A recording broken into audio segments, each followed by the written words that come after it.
everyone. This is Duncan. Welcome to Commander's Pod. I'm joined by Sloan. Hello. And Jeff. What's up? And we thank you for joining us today. We're going to talk about a few subjects today. We're going to talk about things that happened at pre-release. We're going to talk about politics in the game. We're going to talk about, as always, be a little bit of Jeff's psychoanalyst and what's bothering him today and let him get it off his chest. We're going to talk about things that don't do what you think they do. And we're going to talk about magic in the days of yore, the long ago when it first started, and how it's changed and things that don't even exist anymore that existed back then. So first I want to talk about, I did pre-release. When we're recording this, pre-release for me was last night. When you guys hear it, it'll be 2 weeks out. But I had a blast. I always have a blast at pre-release, but it was really fun playing with big, stupid stuff from Modern Horizons 3. Yeah. You know, here's the thing though. I keep going back for punishment every time I do pre-release. Every single time I build a deck, the first game, every single time, I win 2-0. And if it does go 2-1, it was like that one game, they barely beat me, and the other two, I slaughtered them. And then the second game, I go 2-1 every single time. We go 1-1, and then the third game, they just barely squeak it out, or we go to turns. And I've had it tie before, but I never get that second win there to win that match. And then I never win my third match. And it's happened to me every single time. But every single time, the second and third matches, I'm in it. Like, it's not like I'm just getting trounced. I'm in it right to the very end. Like, right. One of us will they kill me with like 2 life left on one game, and on the next one, maybe it was 4. And it's just so aggravating because it's not like I'm not doing well. I'm competing. Right. I just cannot get the second and third win. Yeah. Like, I think I once got 2 wins ever. Yeah. You know, and it's usually 3 rounds. So, I mean, the best you can do is 3 wins. But no, it was a ton of fun. It was fun. And one of the things I did, and I would not tend to do as much in Commander, I put a card in my deck that exiled a land of your choice when you played it. That's real good in pre-release, because it's real touchy when people are playing 2 colors. You know, they got you knock them off their colors. And at 3 colors, oh my word, you take out their 1 white source. You got to be pretty brave to choose 3 colors or more. Hey, Lots of people do. They touch in another color. That's wild. But if you take out that 1 land, you're not touching it no more. Yeah. That's right. Yeah. So no, it was fun. I got to do some fun stuff, and even though I only won 1, got me a pack back. You know, there you go. And I liked the cards I got, so it was a good time. But let's talk about politics in the game. We've touched on it before. But how do you use politics in the game? And I think this is a very good subject for us to discuss, because I think the way it works is Jeff is heavy politics, Sloan is no politics, and I am medium politics. So I think you're going to get a good range. Jeff, how do you use politics in your game? People. Oh, well, thank you. Understand. Okay. Moving on. Understand people. It's all about understanding people. Typically, I will offer advice that is true, but beneficial to me. And it's really important that you don't lie, because that'll hurt politics in the future. And it's really important to give someone something they need. So it's like, hey, I can help you out in this situation, but what can you do for me? I was probably going to do it anyways, but if I can get some benefit out of it, that's good. And typically someone will make that deal. I can help you if you do this for me. And so you just try to use that extra out-of-game stuff to get a little bit more value. So every card reads like, destroy target creature and don't get attacked for a turn. Destroy target creature and your stuff won't be targeted for a turn. And when you think about it that way, getting good at politics just made your card at least twice as good, if not 3 or 4 times as good. So it can be quite powerful. Sloan, how do you use politics? If someone's politicking, they're trying to win the game and use you to do it, which means don't do it. It's pretty straightforward. And I use Jeff a lot as an example because I play with him a lot. But so even though Jeff says he likes to politics and da-da-da, he will intentionally kill me first because he knows that the majority of the time I will not politic with him, because I know if he's trying to politic with me, he's trying to win the game and he needs me to do something for him so he can win the game, whether it's not attack him or not deal with something on his board or whatever the case may be, which is why he's trying to do it, which ultimately is why everyone is trying to politic.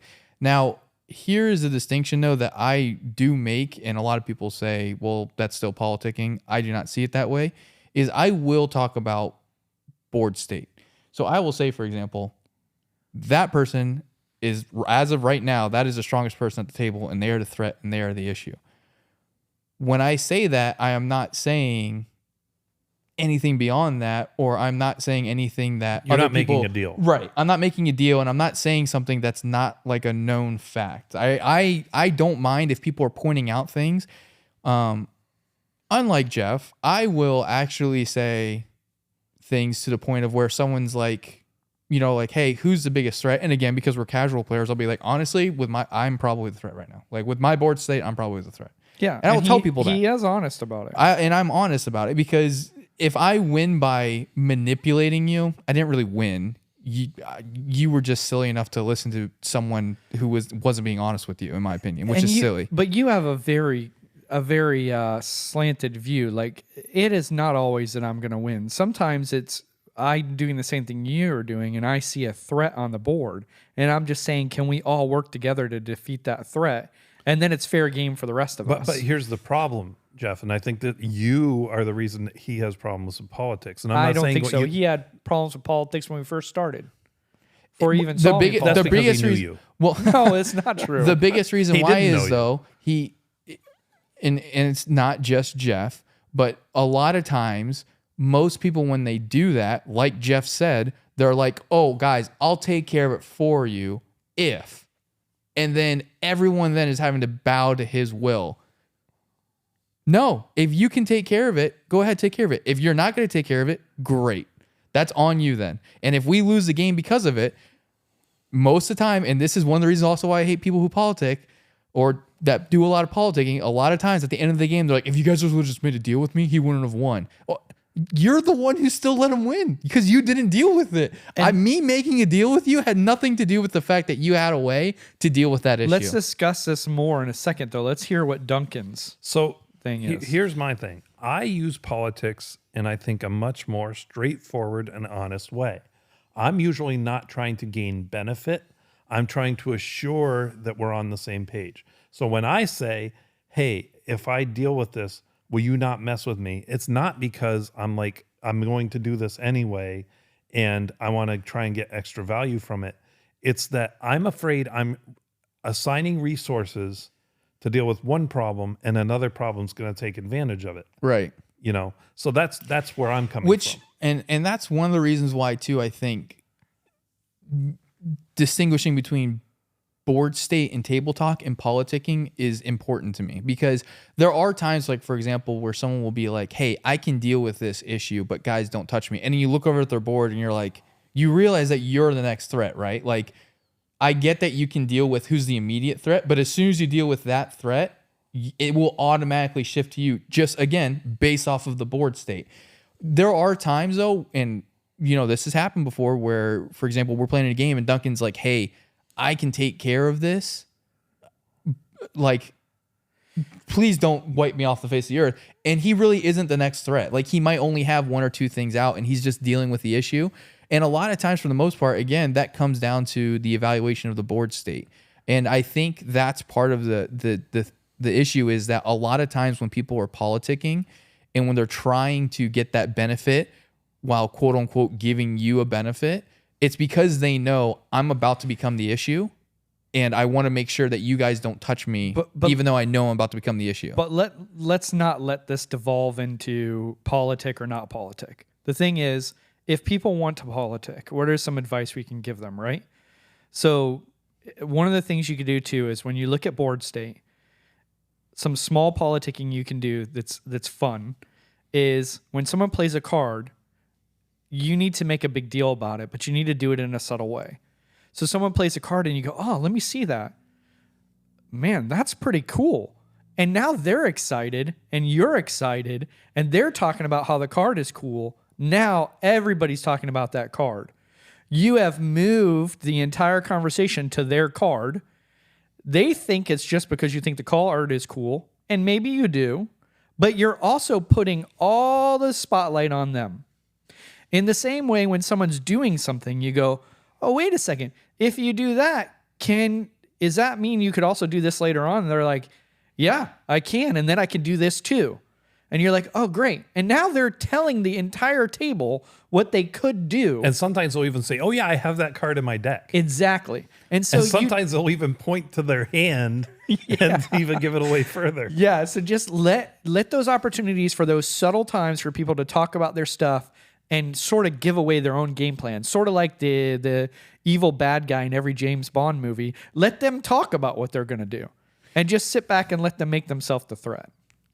So step 2 is if you didn't just start playing Magic and you understand what cards do, realize that when people are politicking and trying to quote unquote divert your attention, that again, other cards still exist.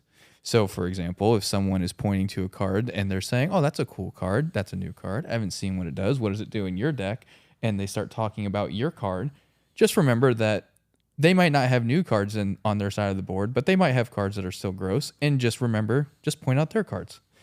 And my whole point is again, I kind of come at Magic from a different standpoint, I feel like, which is why I don't like politicking myself and I don't really do it. I don't try to make deals with people. I tell people all the time, I say, listen, I will deal with the threat on the board if I'm able to when my time comes. And what people are like is like, well, what does that mean? It means literally what I'm saying. I am going to deal with what I believe is a threat is on the board at the time when my turn comes. So if you deal with the threat at the board at the time and you deal with it and it comes to my turn and now you're the threat at the board, I'm going to deal with you. And if you're like, well, you said you wouldn't do that. No, I didn't. I said I am going to deal with the threat that's on the board at the time when my turn comes. So my point is... Well, and I think what you run into is people don't assume you're saying it straightforward the way you are. They think they hear what they want to hear. Because people sit here and they manipulate each other and they pretend they like cards and they point them out and they get people to look at them and they say... Do like the card. No, you said... Even if you do think it's cool, meaning sometimes you're saying it just because you don't want people to look at your board and you're trying to point it out. Typically, you have to be genuine. People will read through you being a complete fake pretty easy. But my point is... You genuinely think that card is cool, but go ahead and spotlight it and let them talk about it. Yeah, because you're not going to do that on just any card. You're going to do it on something. Exactly. Sure, you're not going to be like... But my point is, if people are going to do that, if they're not going to actually lie to you, then it's very simple. For example, in Jeff's case, if Jeff were to play a card and it's a newer card, and I said, hey, Jeff, what is that card in your deck for and what does it do? And he's like, well, I'm not going to tell you. He's like, okay, great, I'm going to kill it. Because clearly he doesn't want me to know because he has dubious plans for said card. But let's go back to what we're talking. Again, there are other things you could do too. For instance, don't come out of the gate hot. So sometimes it's better for you to be the second person who pops off instead of the first person to pop off. If you've ever heard the term, first impression is everything. Human beings are very, our brains just work the same every time. So you think about why a school bus is yellow. The reason why a school bus is yellow is because it's the first color we see on the spectrum in our peripheral vision when it passes by. In the same way, when we talk about first impressions are important, that's because it becomes solidified in our brain. So let someone else pop off first. Even if you have Soul Ring turn 1, maybe let someone else play Soul Ring, hold it back, and then play it. You're going to confuse people because you have said in the past, when you can get ahead, get ahead. You can. There's a difference between getting ahead and popping off. Don't be the scariest threat at the beginning. Slow down a little bit. Sometimes Now, there's some strategy in being the scariest threat if you think you can use your threat to get benefit from others. You just have to know what players you're playing with and what you can do. I can tell you that I think neither Sloan nor I consider at all whether we play the Soul Ring, whether that makes us look like the threat or not. We're trying to get to a point. Yeah, Soul Ring is not popping off, but the Soul Ring lets you pop off. And when you become the scariest threat, they're going to spend their resources to stop you, and then it's always the second or third person that pops off who ends up winning because everybody's expended their resources and now they get to go off scot-free. Well, I guess when you put it that way, like there have been times, like I have also started, I will not play Mana Crypt turn 1 unless I'm going to use it if I have it. Exactly. Because but the main reason for that is I don't want to risk the damage when I'm not going to use it. Life is a resource, man. Well, I understand, but if you're not going to use it, don't waste your resource. Right. I mean, there's when it comes to politicking, I will say this: if other people at the table want to do it, that's great. What I will do is though, I will call out cards to the table. I will be like, hey, that's part of an infinite combo, whether you know it or not. If you're a new player or whatever, I will do it. I will call out cards and be like, that's a win condition. He will also call out players. He will say, guys, just so you know, Jeff is using politics to try and manipulate I will say you. that. I will be like, Jeff is trying to politic you into winning. Which is a form of politics. Sure. That's a board state. That is a board state action. That's what Jeff does. He tries to politic to win. If I've never played with you and you're politicking, great. Like Duncan had an experience, I think it was one of the Tale of the Tables, where he was like, he made a deal with the guy and then the guy turned and killed him on the next turn. He goes like, dude, I thought we made a deal. He goes like, oh yeah, I don't make deals. Well, he goes, I do. I just don't. Keep Yeah, my he word. goes like, he said, I'll make deals with you, but I do whatever I want. That's Yeah. a very bad way to politic. Right, That will only but that work is once. that is a way that politicking But for him, happens. it was perfect because he's such a mild-mannered guy, so nice. Did not see that coming. Right. I got run over. Well, that's Hardcore. the other part of politicking is if you're gonna do it, you have to be a nice guy. Which if People like you more, they're more apt to listen to you, to make a deal with you, or to not see the threat because you're Yeah, a but nice they guy. even listen to Jeff. but the ultimate Yeah, they do. The ultimate politicking, though, is knowing that you can't trust anybody, so don't do it. There you go. That's really what politics are about. I know, at the but end if of the you day. listen to what you said at the beginning of the thing, I kill you first because I don't have any ability to control you. So right, you have that to makes ask the that question makes is, you that that's a makes you bit of- sound like a real friendly, nice guy. I can't control you, But therefore I will kill you. I am saying the quiet thing out loud because we're on a podcast helping people. If I wasn't on a podcast helping people, I wouldn't be saying that. I out know you loud. kill me first because I won't politic with you. I've known that. I've known that for all of Well, eternity also since because we I started told you playing. because you're my friend and I'm trying to help you. Yeah, wasn't it just last episode someone said killing one person first and then making them twiddle their thumbs for an hour and a half isn't really fun to do for that one person? I It's mean, different I don't, when it's you, apparently. I don't apparently. Come Apparently on. it's different I when don't it's me. typically do that where you're out of the game for that long. My You've point is, done if it I'm to gonna, me multiple times. if I'm gonna kill someone first and I don't know who it's gonna be, it'll probably be you because I can't control you. Which is crazy because you don't even look at board state. No, And I do that's- also I look at kind of board feel state. like you're the Dreadpire Roberts and he's Wesley. Good morning, Wesley. I might kill you today. Yeah, no, but Well, it's a shame I'm going to have to kill you tomorrow and morning. please understand, it's when nothing like if there's a board state and someone's absolutely a threat, I've got to kill them first. But all things being equal, That's not true. then my choice comes into play. Politicking, guys, is not a 20% improvement to your win rate. It's a 5% improvement to your win rate. It's a small step in a direction. And when you're playing poker or chess or any of these games, small percentages help you win more. And they start adding up. But that's what politics is. It's a small percentage. And also, by the way, when you're nice to people, you call out their cards, you communicate with people, you make alliances. All those things are also good for building relationships and friends because you're not doing it just to hurt them. You're also doing it because it's fun playing with other people. So here's some things I would talk about, things to look out for with politics. Number one, as Sloan already said, not everybody is going to honor the deal they made. Right. Now, number two is sometimes it's hard to decide whether to honor the deal you made because you have now gained all the information and you're like, well, yes, they did deal with it, but I didn't realize they were going to deal with it in the way that they did. And now Right. they have a clear advantage, and I am worried they're about to win. Yeah. To answer that, for example, here's a classic way of doing that. I can deal with his board, but you got to give me one turn to not do anything. And you realizing the other person's board, and you're like, okay, if he deals with his board, that's great. He cyclonic rifts. Oh, did not realize when you said that you also meant my board you were going to deal with. Yeah, Right. So that's like Just that ask, is one just ask example. for Yeah, more you- information. You could say, okay, well, how are you going to do it? well, they probably won't tell you that, but say you're not going to mess with AMI stuff, right? And usually they're going to have to be honest and be like, well, I can't promise that. And Or that's like, then because they're politicking and they want to win the game, they might just lie and be like, yeah, no, it's oh not yeah, going to some affect you. players will. Some players will. Exactly. That's I my have, point. I have Most not people, I had think. very many Sure. people lie to me. Or, Matter of they fact- might not answer the question. Yeah, they go, might say, I can't answer that question. Yeah. or I don't want to give away too much. Right. Yeah. Yeah. And then the other thing is too, if, for example, like myself, you're one of the people who doesn't like politicking, you don't really do it at all. If other people want to do it, try to be at least courteous to them. Let them have that talk. You can put your opinion in there, like I do most of the time. But if you're someone who's kind of on the outside of politicking like I am, say, hey, listen, just so you know, I understand he's making this deal with you. I just want to point out this is what his board currently looks like. Or I just want to point out that it seems like you're giving up a lot to get pretty much nothing back. And just and let that it be. brings up another point I wanted know? to make. Never make a deal where you would do something that you wouldn't normally do. Yeah. You know what I mean? If you think that Jeff is the threat, and then he says, hey, I can deal with this other thing over here, but don't attack me or mess with my stuff, that makes no sense.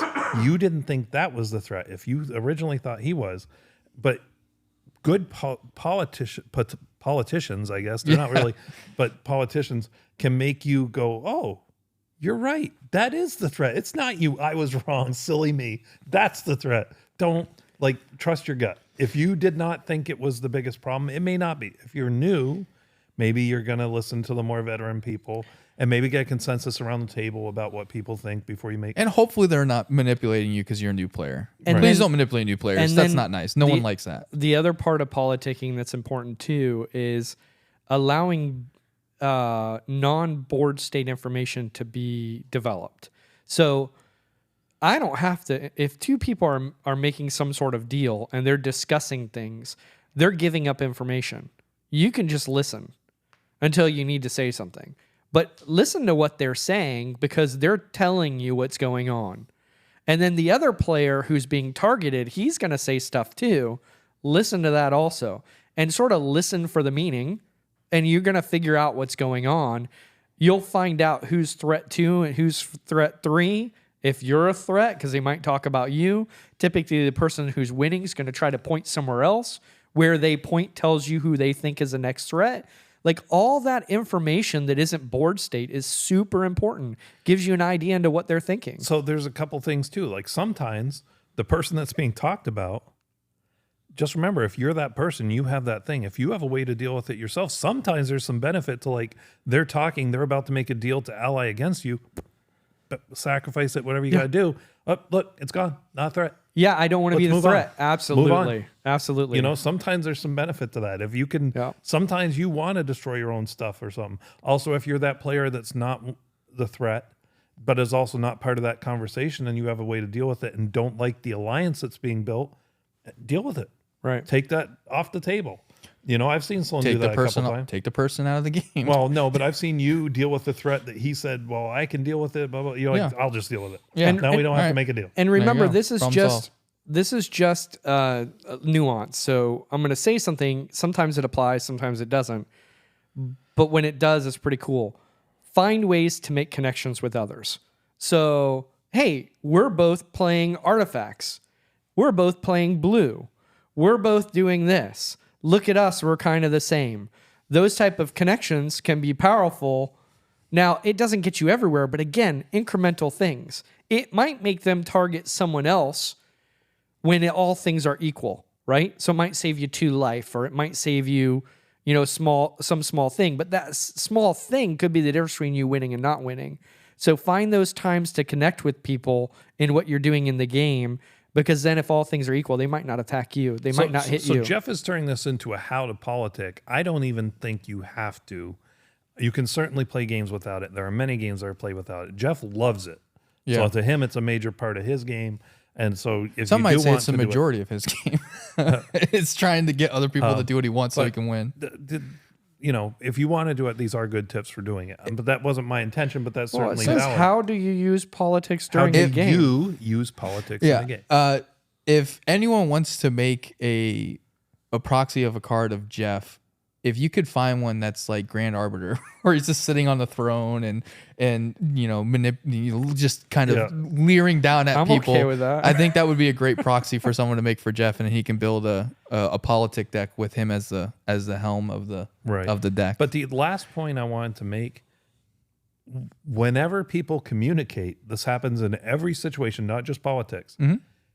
People hear things that weren't said. Right. And that, I mean that two ways. I mean that there are things that are implied that you may think that you're not saying and they won't figure out, and they figure it out. But it also means sometimes people think the deal meant more than it did. And I've had this happen several times, Right. where like I have said to somebody, hey, how about for this turn, we don't mess with each other because that guy's getting out of hand. They say, okay. And then 2 turns later, when I do something to them and they're like, what happened? Oh, that was 1 turn. I said 1 turn. Right. They heard Defining differently, terms. even though you may have said for this turn, they heard it differently. And then the other thing too is if you don't give people information, they'll make up their own story. Yep. So like if you think someone might think you're the threat, you might need to give away more information just so you could be the one controlling the narrative.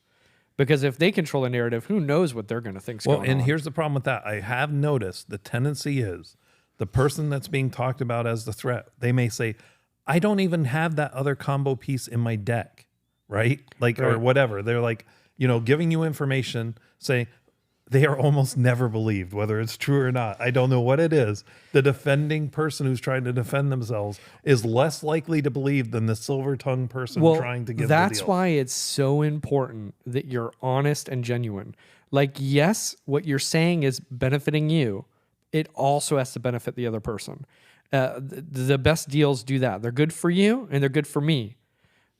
Maybe they're better for me, Yeah, the but best at least deals are they're good good for for you, you better and good for for me. me. They're not always better for me. Sometimes they're just good for both of us, and that's fine. But it should never be where it ends up being bad for you and good for me, because then they're just not going to trust you and want to make deals with you in the future. But ask lots of questions if somebody's proposing a deal to you. Yeah. Ask a lot of questions. Yeah, define the deal well. Define it well. Try and eliminate any chance for misunderstanding about what was agreed And then upon. be gracious. It seems like they honestly didn't understand it. You remember, you might be playing 10 games with this person over the course of a couple months. So if you lose the one game because of a misunderstanding that gives you a better win percentage for the next 10, it might be worth it. And the other thing is, if they, let's say they do what they said they did, and then after do things unrelated that now are like problematic, now make them the threat.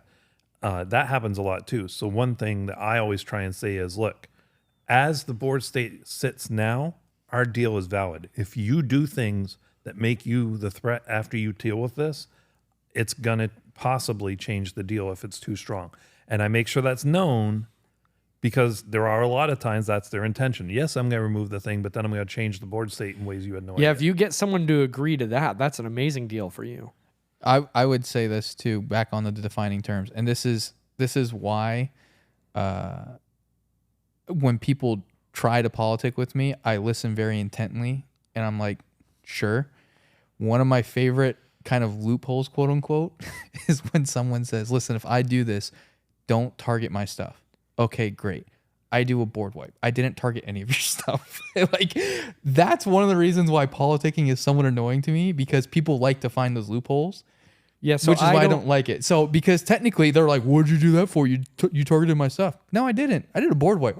Nothing was targeted. Everything was destroyed. I did not target a single thing. And I don't ever do that, Well, but because here's that the thing. will mean they don't trust you in other Well, games. it's possibly, but by the same token, as long as it's not a one-sided board wipe where your stuff is fine and everybody else's is Like a wrong. cyclonic rift. Yeah. Yeah. As long as it's not that, I would at least, I might be a little salty about it, but I wouldn't be as salty because it affected you too. Right. So, but it's just one of those weird things where some of the people who are more veteran politicsers, which is why when you said defined terms, I kind of nodded, is because they will listen for loopholes. Like, they will make a deal with you based off of the loopholes because you're not saying certain words. And they're like, okay, great, I'll take it. I mean, that's when they're super anxious about taking a deal, you might have said something wrong. That's very short-lived. There's a reason why people who, I think that's very short-lived, because Maybe. I'm just not going to make deals with that person in the future. So it's also amazing to me, though, everybody has different definitions for what aggression is, right? Yeah. So in one of the games where I made a deal for one turn, and the person thought it was more than that. They, on the second turn, played something which to me indicated they did understand, because they played something that cloned my commander, but had the ability to remove my commander if they so chose. Like they had to pay a couple and it would destroy my commander. To me, that's an act of aggression, because now you have direct removal for my commander on the board. But they didn't To trigger them, it? they thought it was defensive, just like, hey, if you try and break this deal, this is what I can do. Yeah.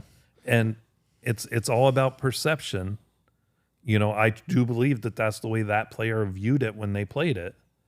But to me, that was just justification that, yes, that deal was only for... That's exactly a nuclear arms race, right? Yeah. I make a deal with you, but I'm going to stick these missiles right on the border just in case you don't keep it. That's why Sloan doesn't like it, because it can get very gray area. Yeah. You know, Just let your deck play, man. Let your deck win. Don't talk to me. Just let your deck win. I mean, I think that "don't talk to me" is pretty much your life slogan. Like, In certain areas, I am more of an introvert. But yeah, I mean, I'm okay. If other people want to politic at the table, that's great. I'll point things out on people's boards. I'll say, hey, that's a known combo piece, especially if it's a newer player. But I mean, I probably won't make deals with you. I won't do stuff like that, because a lot of times in my mind, if you're doing that, you're getting ready to win. So anyway, but that's our take on politics. I think that may help you in your games. Yeah. Jeff, got anything aggravating you today? Yeah, this is a tough one. Things that are really aggravating typically are it's not good or bad, and it's both. And you're like, well, now I'm really aggravated because I don't know what part I'm really aggravated about. I'm aggravated about all of it. That's how I feel about the reserve list. Because there's a part of me that goes, man, it's very important to protecting the value of cards, right? It's one of the things that kind of sets Magic apart, because they have these really expensive cards that you can chase. And it's sort of a great storyline for Magic. At the same time, it's really annoying that someone can have a $700 card and another $1,000 card, and you can sort of have this play to win scenario where, like, other people, including people with, a decent amount of money, really are not going to buy those cards. So it's just frustrating on every level. And I don't know where to fall on it. I don't know if I like the reserve list or hate the reserve list. If we get rid of the reserve list, does that really hurt Magic? Does it help Magic? The whole thing aggravates me. Yeah. I mean, I will say this about it. I think I've come to the point where my feeling is I don't like the reserve list. There are plenty of cards worth a lot of money that are not on the reserve list. Mana Crypt.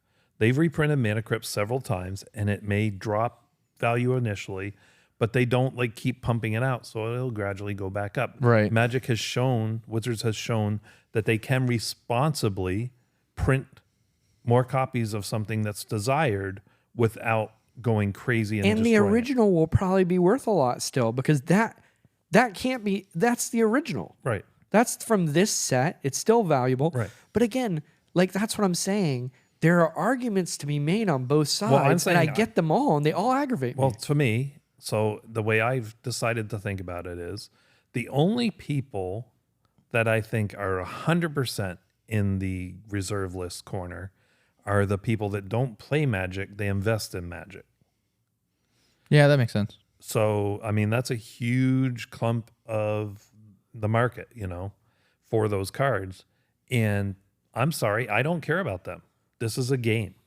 This is my game. I play it. But they do support this game. Great. Support something else. No, but I'm telling you, they Sell support your this collection. game. There will be people that'll buy it. Those whales and stuff, they support the successfulness of this game. They just do. The financial side of Magic is important to the health of Magic. Except that they're prospecting on the things now.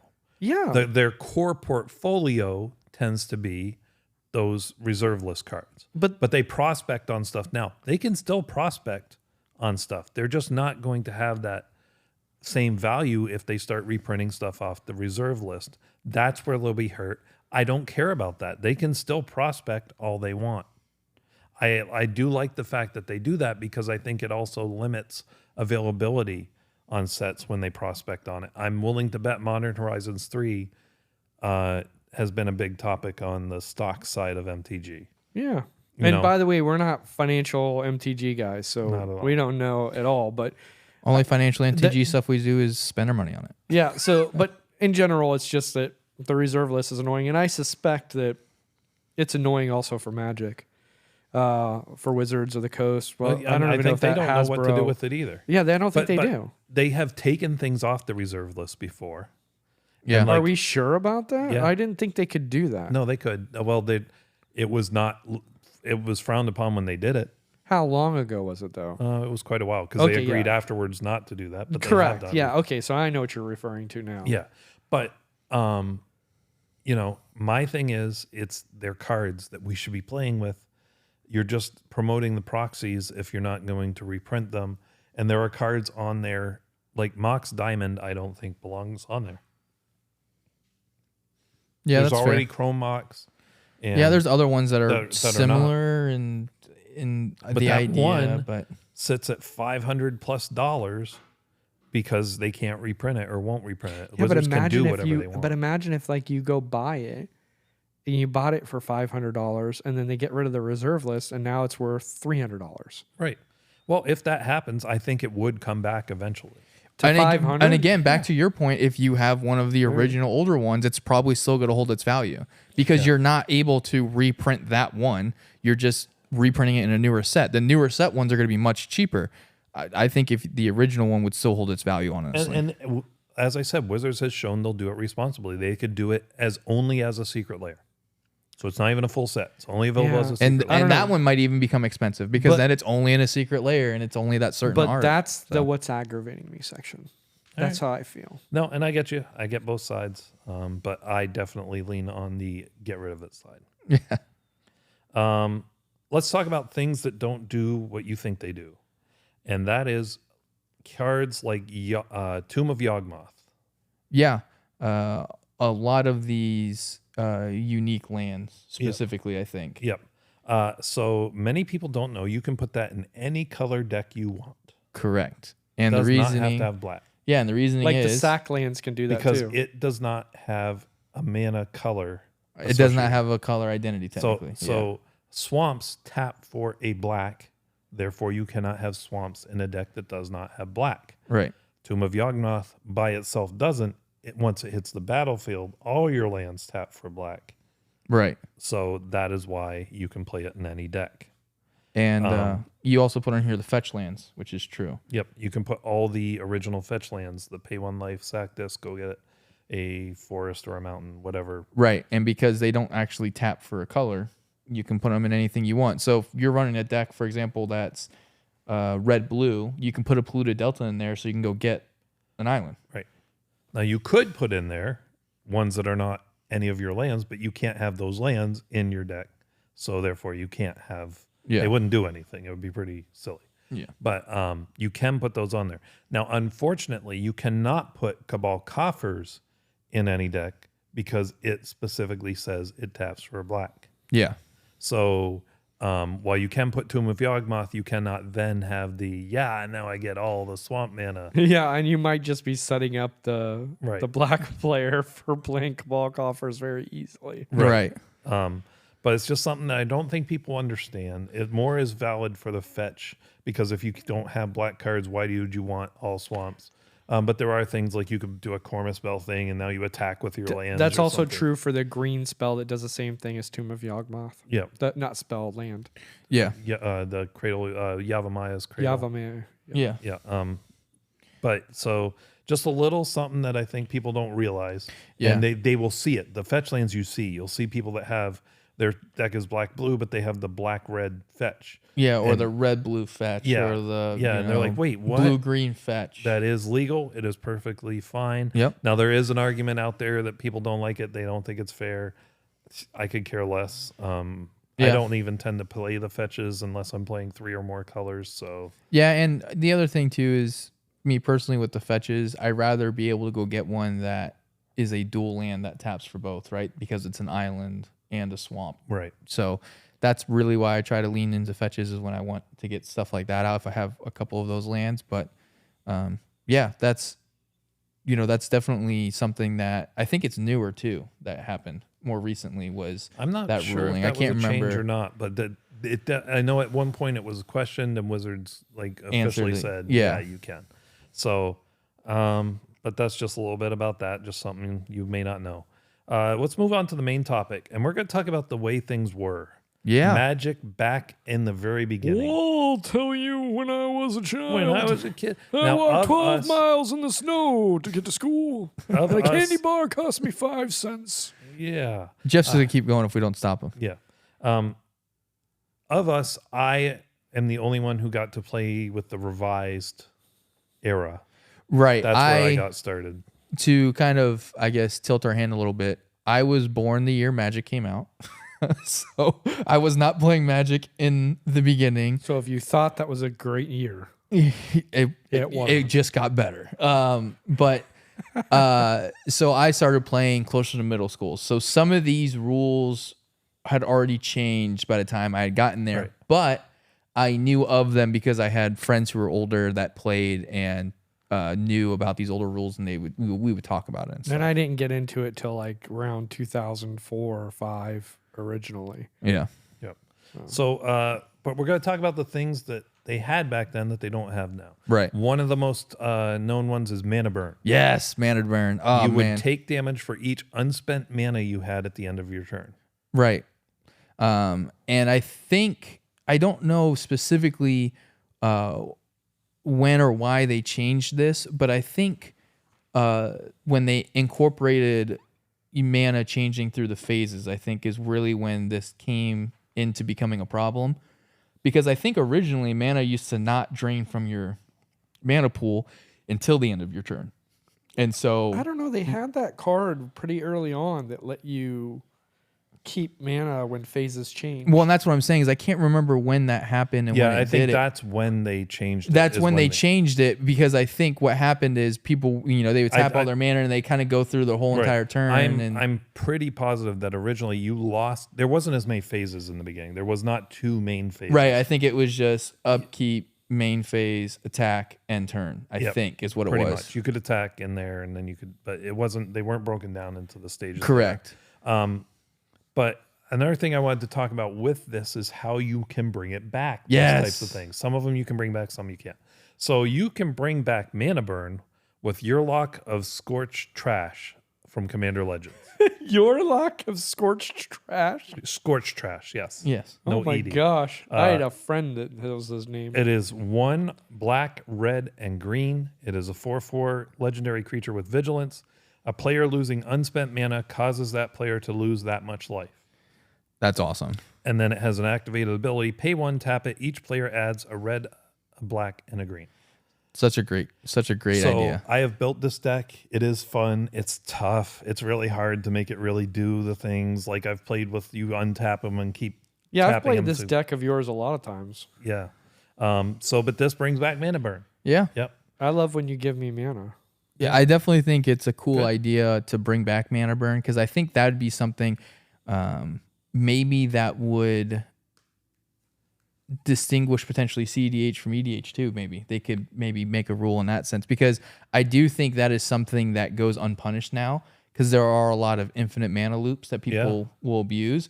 This will keep you from doing that. This will be, you have to be very specific, because when you lose that mana, it's going to hurt. So if you do it too many times, you could kill yourself. It's just never going to happen. It will never happen. But I do think, for You example, play building- him, it does. Yeah, you play him, it brings it back. So I do Yeah. think I think it's something that is cool. I think it's something that they could maybe bring back more with cards and creatures, maybe doing on enchantments and artifacts too, that, whenever a player loses mana, they lose that much life. Tap this, each player gains X mana or whatever. So I think there's cool ways they could bring it back besides just this one creature. But that is one that I think is probably the most notorious for being known as an old rule. So another thing is playing for Annie. So what used to happen before you started the game, you would each shuffle up, and I didn't say Annie, I said Auntie. We're not talking about human trafficking here. I mean, I just thought it was like a really cool person named Annie. Who I just want to make we're sure Annie was playing just to okay. make this person happy. Like they're just sit back, watch the games, Right. No, I just want to just make for sure. Annie's entertainment. No, I just want to make sure Annie's okay. Are you okay, Annie? Let us know. That was a dad joke for sure. Our producer's thumb down right now. But so you would each Can of you you cut would that joke, Jack? yeah. No, you But won't. so each of you would shuffle up your deck because it was 2-player games. EDH wasn't around back then. Yep. You'd shuffle up and then cut like normal, and then you would flip the top card of your deck. You were playing, betting your card against their card. That's Yeah. gross. Now That's that's, what you why were playing Wizards for. got rid of it because it's considered gambling. Yeah. You know. Yeah, but you flip over Gaia's but cradle. And to you're like, me- oh no. this harkens back to the innocence of Magic back then. This was meant to be almost a kid's game because in marbles, the purest form of marbles, when you play marbles, you can win the other person's marbles. Yeah. You know what I mean? There were other games, I think, like So like Pogs, I think half it was. of yeah. half of our 8 listeners now don't know what you're talking about because Right. they've never played marbles because it's not in it's not Call digital. of Duty or Yeah, they don't. There's no digital version of marbles. what's the one my kids play where they keep every season there's like a Fortnite. Like they don't have a marbles Fortnite, so they don't need know to what it create is. digital marbles. We'll have the next big thing. Yeah. Marbles Digital online. marbles. Yeah, that's Or, like a, you know that's what like they a could do? boomer edition. Well, digital marbles. No, it would be cool is if I they got actually, a tiger eye clear one. if they brought Annie's into Magic Arena.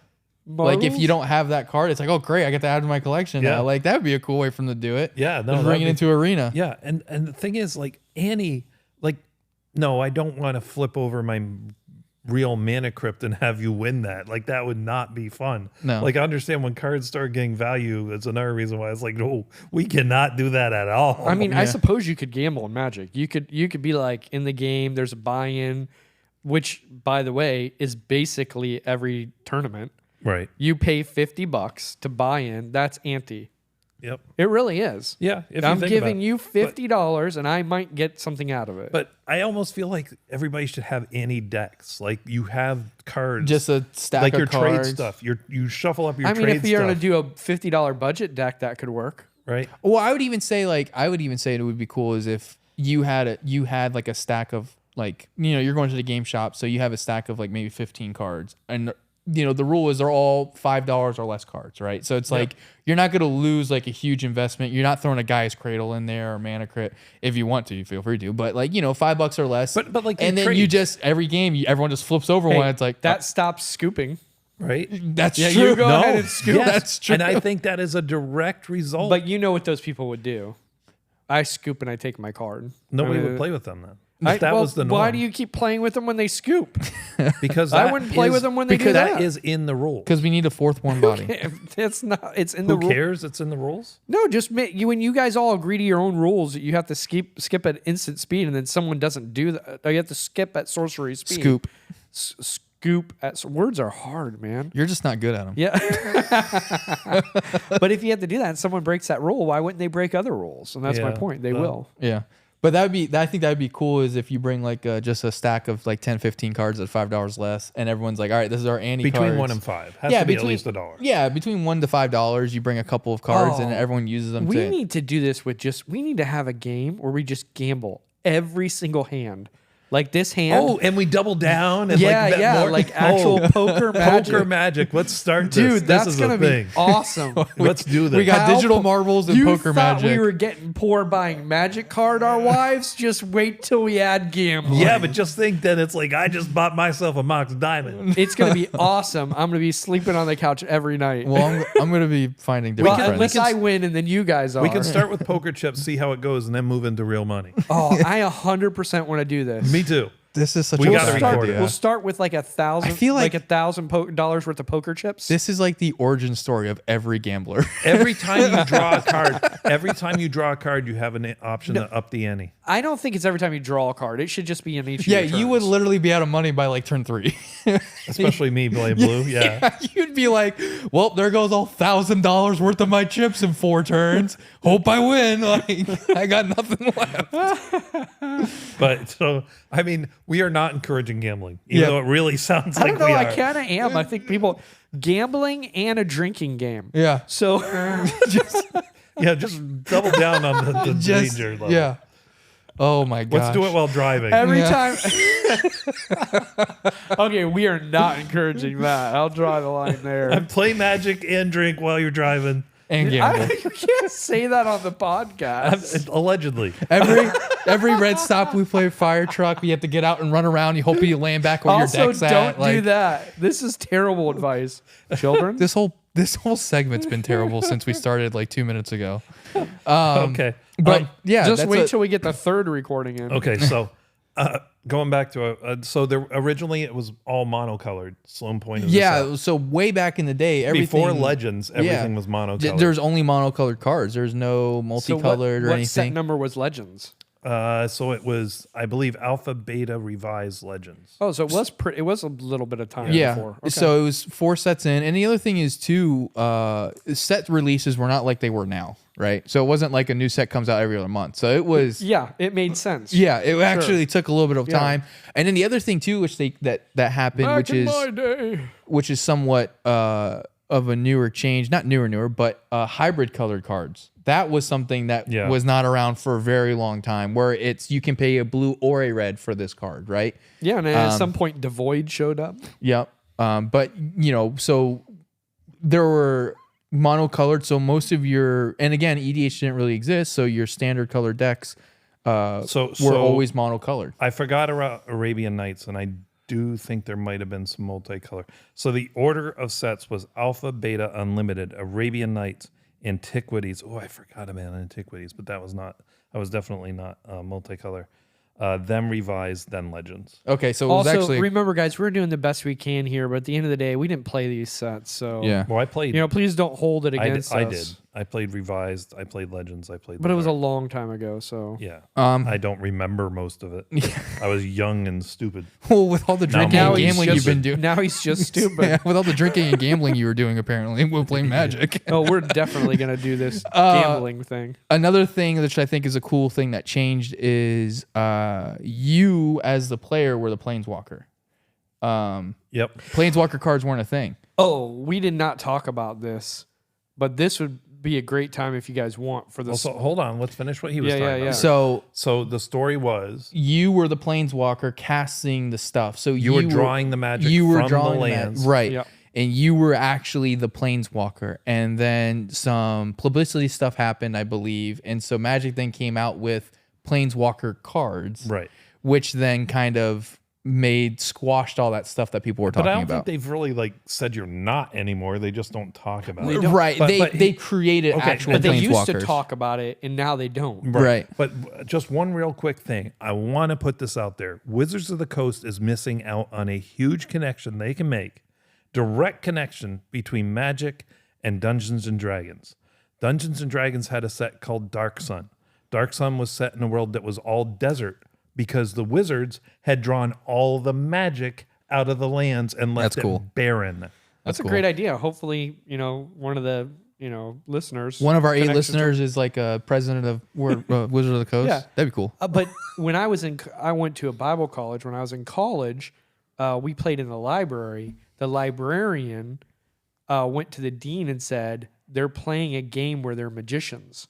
We had to go to the dean and go, "No, we're not. We're just playing a card game." Right. Show them the cards. And we were given a key to the upstairs in the library. So the entire time downstairs, she thought we weren't playing. We were playing right above her head. Yeah, I think you told this story. a little Did bit. I? Yeah. It's Yeah. a great story. But- Yeah, it is. No, I love that story. yeah. But kind of nodding to, I think last episode, Jeff talked about how, everyone really loves Planeswalkers, even though in the Commander format, they're not great. Technically, you were the Planeswalker for a good part of Magic. And I don't know, like you said, I don't know if Magic ever officially came out and said, you're not the Planeswalker, you're just a person playing a game, and we created Planeswalkers. You're just a nerd in your You're living just room. like, you're just But a you're lonely not nerd. a planeswalker. Yeah. You are just a nerd Yeah. in someone's living room. Right, but so But good that for you. was something that they did. They changed it, and they actually created Planeswalkers cards, and they created Jace and Gideon and all these Right. other ones. That Now, we what have. was it you wanted to add to that? You said, I don't know if we haven't gotten into this. the perception? I think of No, that's Magic. what I was, Yeah, okay. that there was such upset about Dungeons and Dragons that happened back in the day that Magic probably had to move away from that because Yeah, 'cause- people respond yeah. incorrectly. D&D to had a this. very similar upbringing, as it were, in its infancy of the Right. game. Um, So Another thing that there used to be that there isn't anymore, interrupts, was a spell card type, yeah, a specific spell type. Yep. So it was different from instance in that interrupts, you could interrupt a process, and nobody could interrupt you unless they also had an interrupt. They Right. couldn't even tap mana in response to an interrupt. Well, because mana source was not a phrase or word that existed yet. Right. And that's where you get the old wording of Lion's Eye Diamond where it says activate as an interrupt because it was different from, it was actually faster Then an instant. than an instant Right. because you couldn't tap lands if somebody had played Yeah, an it's interrupt. and as we pointed, as we were doing our pre-show meeting, interrupt is very close to split second, with the caveat that you can also do it if you have an interrupt. That's the only difference. Split second is no one can do anything until it resolves. Well, except for mana sources can be used for split second. But Well, mana sources can be used with interrupt if you're using them to cast the interrupt. yeah, and also if yes, but if not they for say anything they're else. I don't think. Right. right, exactly. So it was, interrupt was like a really Because you weird, could have mana burned them. I think you could make them tap all their mana. which Right. is I don't know what card that was. There's a card called Power Sync that And there's Yeah, also that's it. mana short. Yeah, Yeah. that were kind of notorious for that, which is why I think another reason why they probably got rid of mana burn, because everyone's like, I still have a ton of power sinks. I actually have one, and I've always read it. I'm like, this card doesn't make any sense, and it's because the wording on it is from 1995. I have them now. I use them to make somebody use all their mana because it says even if they can't pay the X, they have to pay as much mana as they can from their lands. right. They don't have to tap their artifacts. But anyway, another thing that didn't exist back then, sadly, is EDH. There was no EDH. Elder Dragon Highlander. Right. Yep. And the reason why it didn't exist is because EDH was created off of the Elder Dragons From Legends. from Legends. So the whole beginning of EDH is based off of these creatures, and they were the only ones that can be your commander, which is where that term comes up, EDH. It's now switched to commander for the most part because obviously you don't have to use an Elder Dragon. But the Elder Dragons EDH didn't exist until they came out, and that format was created as a casual format, as it was initially done. I think they did it because they wanted to play games in between standard games at tournaments, and so because they had a lot of time to kill, I think they created this. They also wanted to use the EDH. cards, so you'd buy all the cards for standard, then it'd flip. Yeah. And you'd have all these cards that you don't have anything to do with. right. So they wanted a Be able to still game to use play. them, Yeah. and on top of that, do something that was a little bit more casual and took a little bit more time, and then And because it had 100 singleton format, you actually got to use all your cards because some of the what do they call them? The legacy ones where you can use old cards. yeah, They still were like 4 of. yeah. And so you didn't get to use as many cards. Standard, modern, I think legacy and all that. You can still have 4 copies of non-legendary cards and 2 copies of legendary cards, I believe. Yeah, is so what the it is. main effect was a singleton part of cards. right. Another thing that they did in the beginning, and this just goes again to them not realizing how valuable the cards would become. They had mechanics that would do things like Chaos Orb was an artifact that when you activated it, you flipped it from 3 feet up on the table, and whatever things it landed on, it destroyed. Yeah, so just throwing your magic cards in the air. Yeah. Amazing. Go ahead, try and flip somebody's cards today. See what happens. Which is funny because there is a different game that we used to play called Redemption, which is like a Christian trading card game based off Yeah. of characters from the Bible. But there is actually a card, Which is in a that weird game, idea, by the which way. is but the card in the game said when you use this card, you have to rip it up and throw it away. Like you literally had to rip the card. And it was printed on it. Because of was so Chaos Orb, weird. and because of how foreign an idea that is, Magic made another card later, and I don't remember the name of it, but it was in an unset, right? Yeah. where you had to rip it up and you threw the pieces in the air, and whatever they landed on, it destroyed. Right. So I mean, just kind of Silliness. But so back in the beginning, they had no idea the value this game was going to hold financially for people. Well, and I think, kind of kind of coming to the end of the segment, concluding it, looking back on all this, I think that's kind of to your point of why you could see the difference in the play styles and the card styles and the card ideas comparatively to now, right? Because they're like, we're just a bunch of guys who are creating a game that we think some people are going to play and they're going to have fun with, right? they didn't look down the road and I think ultimately think this is going to be a $1 million world phenomenon where everyone's going to be like, I mean, they're talking $1 billion. yeah, now. probably billions. And now, especially with Hasbro buying it, and I mean, it's a huge company. Like, and it doesn't. It kind of feels like a long time ago, but honestly, 92 because I was born in 92. It's only 31 years ago. Yep. It's not a super long time, but the game has grown and evolved so much to the point of where there's celebrities that play it and talk about it. Kind of like D&D now. Like D&D is so mainstream now, it's kind of silly. Like you were shunned for being someone who played Dungeons and Dragons. You were kind of shunned for being a nerd for playing Magic the Gathering. Yeah. But now it's so mainstream and there's so many people who do it and openly talk about doing it that it's almost kind of weird if you meet someone who hasn't heard of Dungeons and Dragons or hasn't heard of Magic the Gathering Right. or hasn't heard of Pokemon, like these other kind of trading card games that kind of exploded and just blew up. Right. And people were all the time like, how could they not know that these cards be?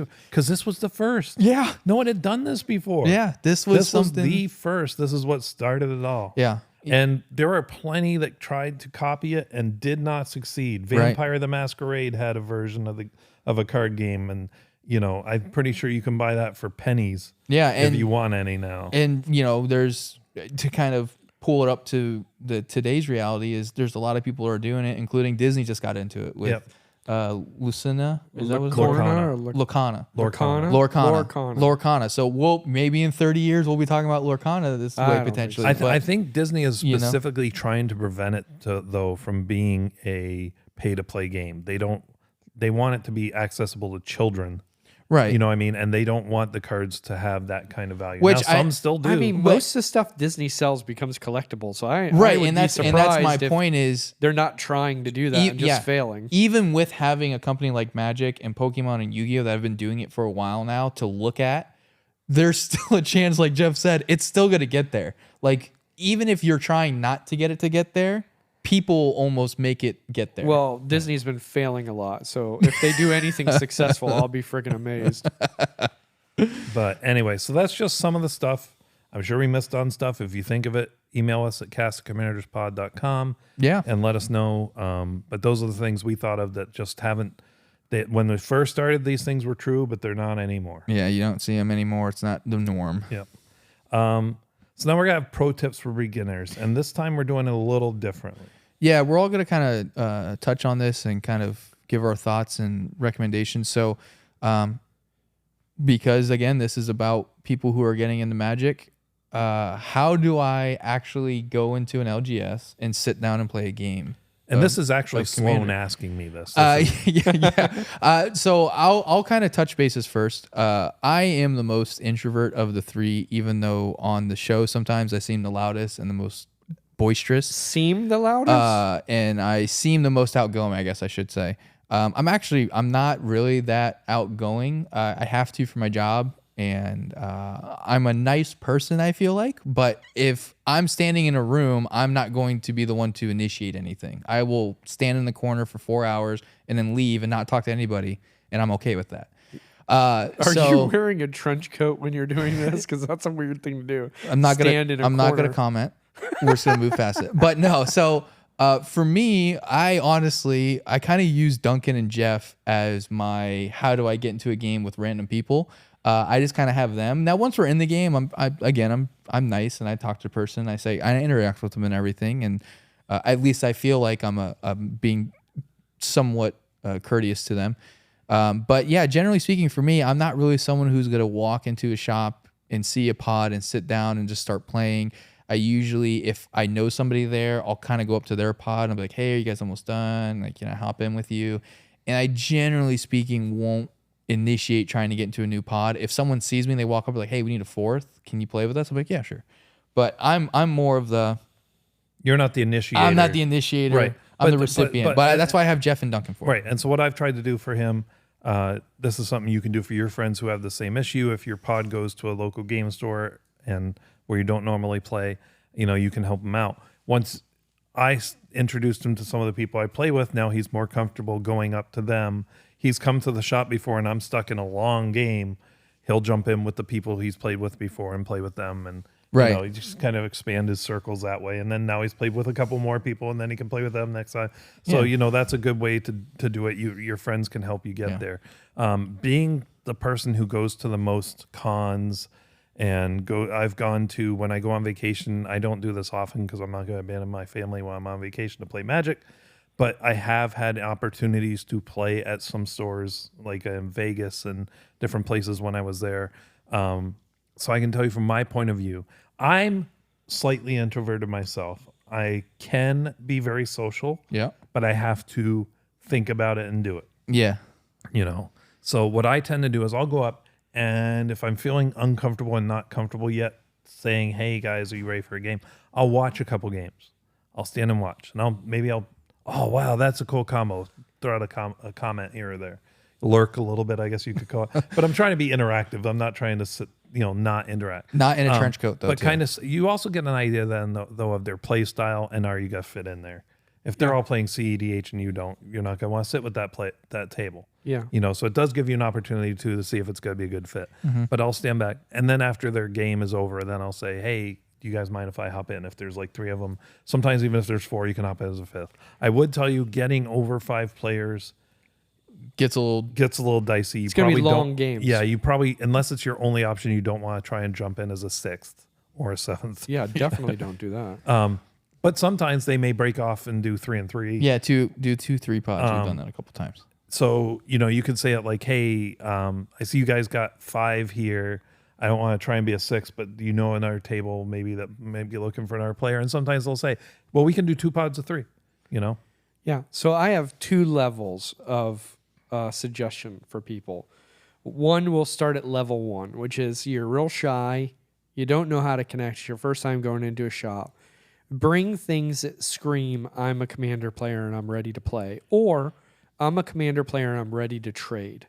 Some of the things that people will come up to you for most about is to trade with you. Yeah. And that's a great way to get to know people. So even if you're not planning on trading a lot, have a binder there that says Magic on it or something. That way you don't have to be the one reaching out. They might come over to you, and now you've just made breaking the ice easier. Level 2 is you got to improve your ability to be comfortable talking to people. And the way I teach people in our company to do that is, when you're at your grocery store, when you're at a restaurant, ask people's names, ask them how their day is going, ask them what the best thing about their day has been or their week. Get used to talking to people. And as you practice with strangers that you're going to see for 2 seconds, you get better and better and better at it. So now when you go to the shop, it's just easier because you've practiced it. But that's level 2. Level 1 is just do things where people know you're a Magic player. Accessible. Be accessible. And make it known that. Yeah, if you can, order a custom shirt that says, I want to play Commander, and just wear it every single time you go. That to would the shop. work. So you joke, but I have seen people go to conventions or to shops and set up like a little placard, and it says like looking for an EDH game. Yeah. Yeah. That's perfectly fine. If that's how you're comfortable making it known, if you're not comfortable initiating conversation, you can do that. Real good cons will set up tables and it'll say EDH casual. And then some of them even have like, looking for, and they'll have a number thing that you can flip 2 players, looking for 1 player, whatever. Yeah. So if you go to cons, just know that they try and help you out there. But what you shouldn't do is give up on it. Right. If you're someone who's like, I'm shy, it's hard, you could even go in and tell the store owner, hey, listen, I'm really new to this, my first time here. Can you help me get into a game? Because they're incentivized to help you. They want you to come back. Yeah. But just don't do the thing where you're like, hey, I'm scared, I'm not going to show up, man. Step out your comfort zone. Go do it. Magic players tend to be very accepting. They tend to be very non-judgmental. Get out there, meet some people, have a good time. There's a lot of different people to interact with. Just don't. I understand playing Arena is fun, and that's great. Get out there and play with some real people. Yeah, I will say to Jeff's note, both the Sarasota store, Dark Side Comics, and the Port Charlotte store, Mystic Forge, both do a great job of that. Both the store owners, the people that work there, are really good about interacting with you and helping you out, not with just buying cards, but also helping you get into games, as well as the people who play there. I don't think I've really ever had a super bad experience where I kind of walked in and someone didn't almost within 2 minutes say, hey, do you play Magic or Commander? Because we're looking for somebody within like minutes of me being there. So, like Jeff said, it's if you just if you build it, they will come, but kind of reverse. If you go, someone will almost always approach you and ask, hey, we need someone for Commander. Do you play Commander? Or, hey, I see you have a binder there. Is that your trades? Like most of your veteran and more experienced players are going to be pretty good about that, especially at LGSs that have been there for a while. Yeah. Maybe not newer shops, but maybe if you have a shop in the area that's been established for a while, they'll have a lot of repeat veteran players and customers that will be helpful. And I know since I mostly play at Mystic Forge, I and my group, we all try and look for, we'll notice when there's a couple people sitting there talking, waiting for more players, and somebody else walks in that we know plays EDH. We'll flag them down. Hey, these two guys over here are still waiting for somebody. You should go over there and play. Yeah. As veteran players, try and help people match up too. I mean, the shop owners are busy running a store. Yep. But and this happens a lot. They will do that. Yeah. And you will find a lot of times you don't have to initiate. A lot of times you're standing there with your bag of cards and your binder, and they can tell you've got cards. They'll be like, hey, do you play EDH? Do you want to play? Just standing there watching, sometimes you can get invited. That's right. But I would encourage you to try and reach out, because the better you get at it, the quicker it's going to go, the easier it's going to become. The more you do it, the more you get used to it. In the very beginning, the first con I went to was very difficult for me. I probably only played 2 games that first day because striking up that conversation was very daunting. Are my decks going to be good enough? Yeah. I'm all this stuff that goes into it. Right. I've never, ever, ever, ever had a situation where I sat down at a table and regretted it. Yeah. I've had a player that I regretted playing with or two, but never like the whole table. It's never like, Oh man. some of them are in the room. Yeah. Hey, look, you're going to get good at what you practice. So if you practice doing nothing, being scared of people, you're going to get real good at it. Right. But if you practice just getting to know to talk to people, step outside your comfort zone, you'll get better at it. Yep. But like I said, a lot of times you just go, show up with your cards. You're going to find a game. Yeah. So, and if not, like Sloan said, ask the shop owner, when go up, buy a pack of cards and say, hey, do you know anybody looking for a 4th for their pod or anything? yeah. They'll try and help you out. So there you go, guys. Get out there, get in your LGSs, support your local shops and meet some of your local players. Yep. And I will tell you, playing with new pods makes you a better player. Yeah. So that's about all the time we have for this episode. I want to thank Jack May at Info Pilgrims for editing, producing, just all around being a great guy. You can find us at commanderspod.com. You can email us at cast@commanderspod. You can check us out at patreon.com/commanderspod if you would be so inclined. We would greatly appreciate it. We really appreciate everybody listening. We hope you're having fun games. And remember, everybody, kill Andrew first. If you can.